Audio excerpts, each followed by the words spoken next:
Reliable, customizable, and easy to set up, the Manablocs are a complete water distribution system that brings centralized control to any plumbing setup.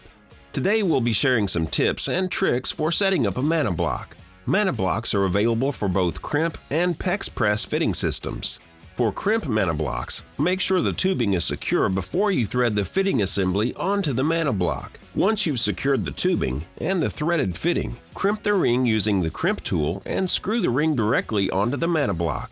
In the same way, when working with PEX Press Manablocs, secure your PEX Press port fitting to the tubing and screw it directly onto the Manabloc.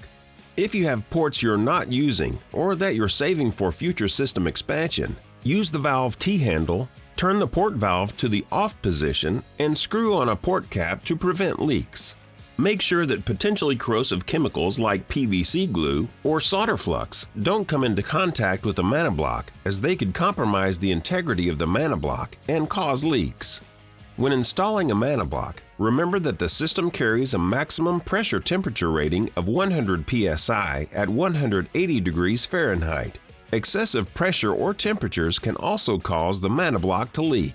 Get more info about the Viega Manabloc here, and make sure to subscribe to our YouTube channel for more product tips, tutorials, and trade-related content.